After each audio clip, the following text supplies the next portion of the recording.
ये सत्र और आज का दिन कुंभ में जिन लोगों की जान गई है उनके शांति के लिए जरूर बात रखी जाए। और दूसरा, उत्तर प्रदेश की सरकार, उनके मुख्यमंत्री नैतिक रूप से तो जा चुके हैं, राजनीतिक रूप से कब जाएंगे ये बड़ा सवाल है। जिन लोगों की जान गई है भगदड़ में, सरकार संख्या छिपा रही है और सरकार इसलिए संख्या छिपा रही है क्योंकि उन्हें मुआवजा न देना पड़े। पहले हमारा ध्यान इसी पर है, जो खोए हुए लोग हैं उनकी सही जानकारी दे, सरकार सूची दे, शव का पूरा इंतजाम करे, उन्हें पहुंचाने से लेकर के उनके घर परिवार को जल्दी से जल्दी जानकारी और सूचना देनी चाहिए।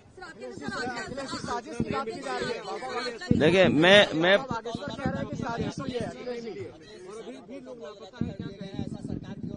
देखिए, ये सरकार हर बात छिपा रही है और आप भी सरकार के बहकावे में मत आइए।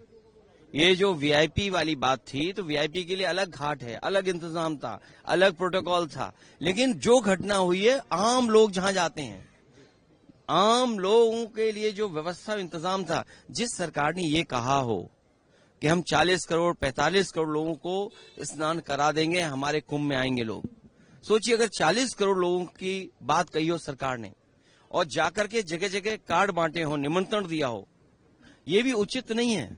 निमंत्रण नहीं दिया जाता कुंभ में, लेकिन सरकार ने जब निमंत्रण दिया है तो सरकार की तैयारी क्या थी? सरकार अपनी बात छिपाना चाहती है, सरकार की गलती है।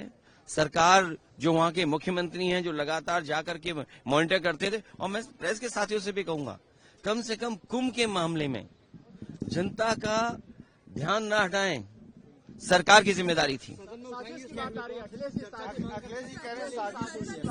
कोई साजिश नहीं है, सरकार अपनी नाकामी छिपा रही है। और सबसे बड़ी बात है, जो अभी भी लोग फंसे हैं सड़कों पर, उनका इंतजाम करें, डीजल पेट्रोल का इंतजाम करें, उन्हें सुरक्षित पहुंचाने का इंतजाम करें। जब आपने प्रचार इतना किया तो इंतजाम क्या किया? अब तो साधु संत भी कहने लगे आप झूठे हैं। कुछ लोग खुल करके कह रहे हैं, कुछ लोग कह नहीं पा रहे हैं। सोचिए, मुख्यमंत्री को अगर साधु संत कहने लगे झूठे, और इससे ज्यादा नैतिक हार क्या हो सकती है? ये सरकार की जांच है, इस पे हम और विचार करेंगे। पहले सबसे पहली बात यह है कि सरकार सूची जारी करे, जो शव मिले हैं उनकी पूरी चिन्हित करे, कहां जा सकते हैं, पूरे सम्मान के साथ पहुंचाया जाए। ये लोग तो इंतजार कर रहे थे कि ऐसी कुछ भी छोटी भी घटना हो ताकि घेरा जाए मोदी जी को और योगी जी को। ये गलत बात है। अमावसी दिन था, करोड़ों लोग श्रद्धालु आए हैं, कई सौ सालों के बाद हिंदुत्व जगा है।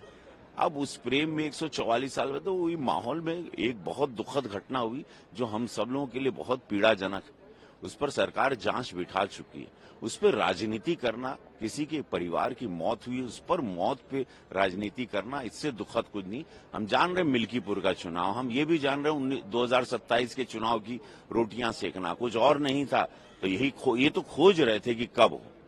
तो ये बहुत ही गलत बात है और अच्छी बात नहीं है, और इससे जनता को और श्रद्धालुओं को खास बहुत दुख पहुंचाया जा रहा है। इस पर जो राजनीतिकरण हो रहा है। सर, अब ये कहा गया कि वीआईपी प्रोटोकॉल के लिए स्ट्रिक्टली प्रोहिबिटेड किया गया योगी आदित्यनाथ। सरकार ने जो सोचा है, देखिए, वो निर्णय सही है। अगर महाराज जी ने कोई भी निर्णय प्रशासन ने लिया, वो सराहनीय है। वो जनता के लिए और सबकी सुख सुविधाओं के लिए, उनकी सुरक्षा के लिए लिया। सर, दिल्ली इलेक्शन में अरविंद केजरीवाल जी ने सीईसी पे अटैक किया और कहा है कि ये पोस्ट रिटायरमेंट जॉब अभी तक हम अभी तक 40 विधानसभाओं में जा चुके हैं।